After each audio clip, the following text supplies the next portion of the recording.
Cruise rotation on Chinese Tiangong station are 6 months long, the same length as in case of the International Space Station.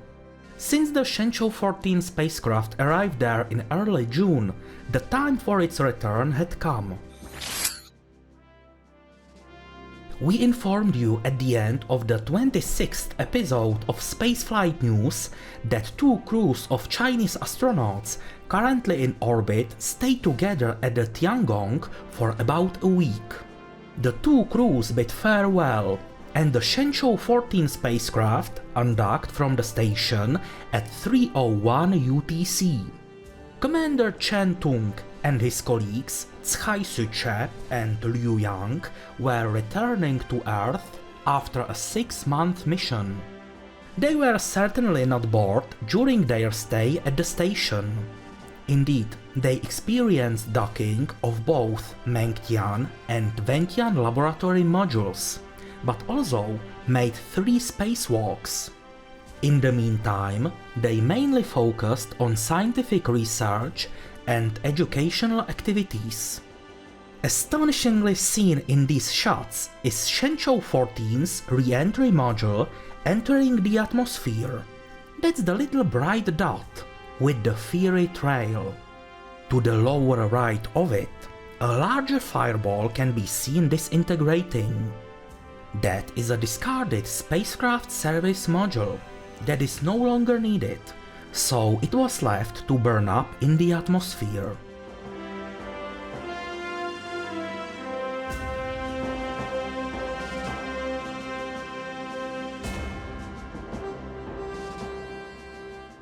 When the re-entry module slowed down enough, it was able to deploy its parachute at a safe altitude and descend under its canopy to the Chinese Inner Mongolia Autonomous Region, where all Shenzhou spacecraft have been landed so far.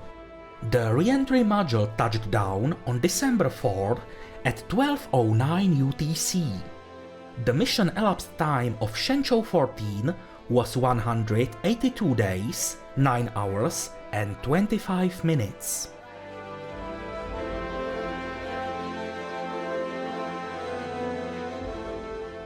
Present specialists immediately approached the cabin and helped the crew out of it. All 3 astronauts returned in good health, but first of all, there were medical tests waiting for them anyway. Thanks to an immediate examination, doctors can find out what effects the 6-month-long spaceflight had on their bodies. On November 30th, the Soyuz 21B rocket launched from the Plesetsk Cosmodrome. It probably carried a Lotus S satellite on board, which is dedicated for signal and electronic intelligence of the Russian military. After a successful launch, the satellite was traditionally codenamed Cosmos 2565. It is expected that it will reposition using its own thrusters from an initial elliptical orbit to an operational orbit at an altitude of 900 kilometers. The Super Heavy B-7 booster, which might launch for its first orbital mission, left the launch pad and headed to the assembly area. It is speculated that it may undergo its final preparations, but there is also a possibility that the launch table must undergo some modifications. Do you want to help our channel reach more people? It is simple. Just like, comment and share our videos. Any help with sharing of our content will be greatly appreciated.